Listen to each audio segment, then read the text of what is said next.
Hey admins, how we doing out there? I gave you the gift of not having to watch a video last week. You didn't have to hear me gab, but unfortunately, I'm going to make up for that this week, and it's going to be a little bit of a longer video. We got a few things we need to cover. Oh, here we are in April, and it is the last month of the Moose year. So we need to make sure we're looking at our weekly stats and seeing where we're at and where we need to finish to be +1 by the end of the month and have a retention of 80%. We know those two things are really tough to hit. Several lodges are a +1. The retention has been a problem. And we know the biggest problem with retention still is ladies out there that are members of the lodge that do not realize they have to pay lodge dues now. We need to reach out and remind those individuals that, if their lodge dues aren't current, the 3 years of chapter dues they got for free are not valid. Same thing with the Moose Legion. If your lodge dues aren't paid, your Legion dues don't mean a thing. So we need to make sure that we're paying those lodge dues and reaching out to those individuals. I will be working on getting an all stat report out to all the lodges so you can view a few different things on there. Today's Monday. I probably won't get it out till late tonight, so hopefully you'll have it in your inbox tomorrow. It takes me a little while to get those together and to download them and send them out to all the lodges. On there, it'll show your retention and it'll show your membership also, and that may be a different number than what is on the weekly stats. When those weekly stats are generated, they're generated like at midnight on Sunday or first thing Monday morning, and then that all stat report is on your membership part is always very current. So if I go and download that tonight, it may be a little bit different because maybe you've had somebody else pay up, you've got a new member, so those numbers can be off because they're very current. But on the all stat, also what you want to look at is you want to see where you're at for your giving to Moose charities, especially if you're a lodge that's close to getting the Premier Lodge Award. Remember, you have to be have given $1 more than the year before, or hit that per capita minimum, which, forgive me, as this video is recording, I can't remember exactly what that was. I think it was $9 and some odd cents. But that can be found at the Moose International website if you're looking for it, or you can just send me a text and I'll let you know if you think you're close.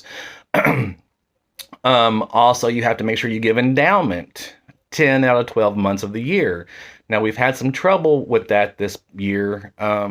It's just some training and some backsliding with the last couple of years of frustration. We have some new officers, some new administrators. But when we send our AR payment in at the beginning of the month, which every lodge gets in the first couple of days of the month, when you send off that AR payment, you should be sending your endowment in for the previous month also. So like this is April 4th. So you should have your AR payment should be ready to be sent off. And some of you pay that online, some of you send it the old fashioned way, and that's perfectly fine. On that AR payment, it says where to send it to, and it says to put on their retention finance department because you want to make sure it's going to the right place at Moose International. At the same time, you should be writing a check for the endowment you collected in March. Now that goes to Moose Charities. You want to make sure you put on the envelope Moose Charities. You want to make sure on the memo line of the check that you're putting endowment so you get credit that's for endowment. It is the same address as the Moose International payment, but what you want to remember is why we put Moose Charities on there is because we want it to go to the right place once it gets there. Otherwise, it gets lost and it may take forever to get sent back over to the right place. You may not get proper credit in time. Same thing with that AR payment. That's why it says Attention Finance Department on.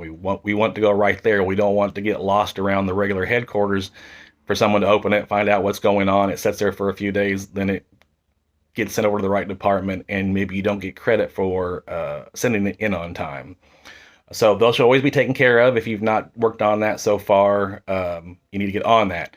Now, on that Allstat report, you can see on there how many months you've gotten credit for. And it's one of those things. Remember, if you send it off in late March and they're just now getting it, you're going to get credit in April. You're not going to get credit for March. Even though it may say March on there, they're going to give it credit for when they received it. So again, if you sent it out like a week ago, you're not going to get credit for March because it probably didn't get there in time. So that's something else to remember when you're doing that. On there also, you'll see a list of orientations and enrollments. We need to have 6 throughout the year. Any combination of both of those things are fine. There may not be, you may have entered one in an LCL and maybe there's not one on there. You haven't got credit for it. I usually check on those once a quarter, so I haven't done those yet. So there may be a couple of missing on there.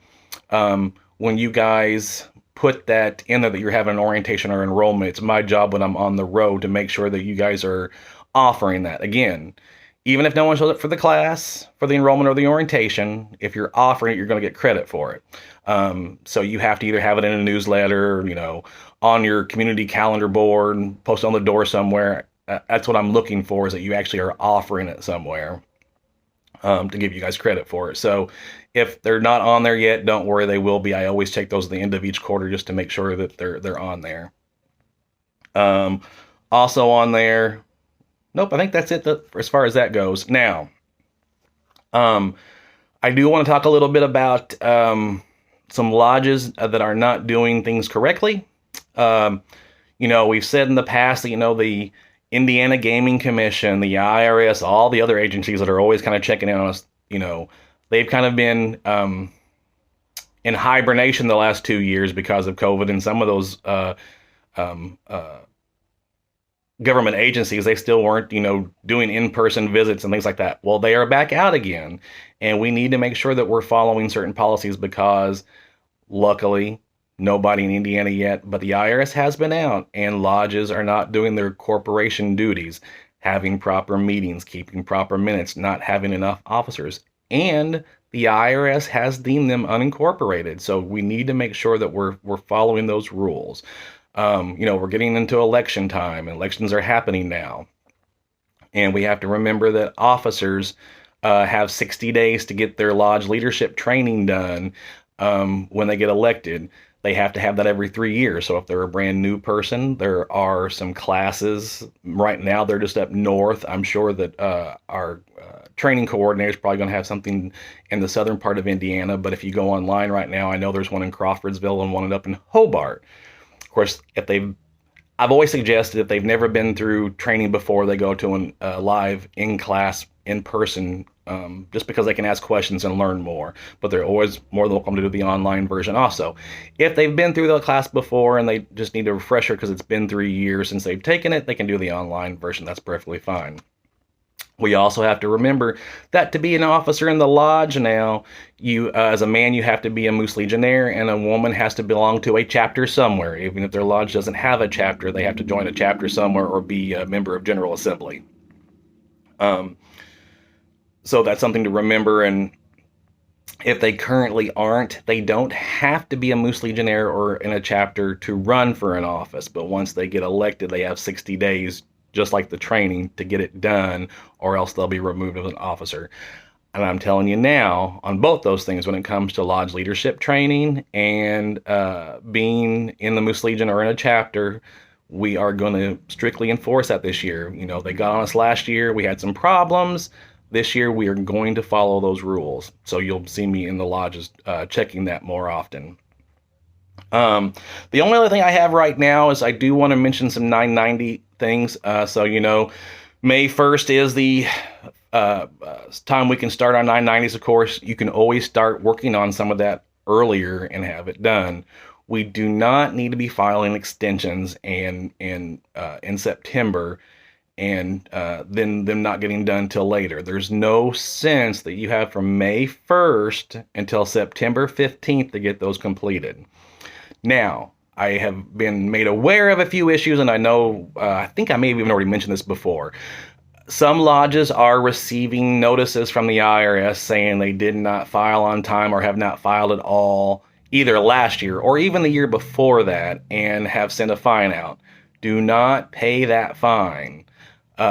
If you have questions, give me a holler, but talk to the IRS because most likely you have proof or it's on their end. They have made plenty of mistakes, especially from 2020 with being shut down during COVID, that they just automatically have sent these letters out and lodges are paying them, and they can almost always get those fees waived. So don't pay them.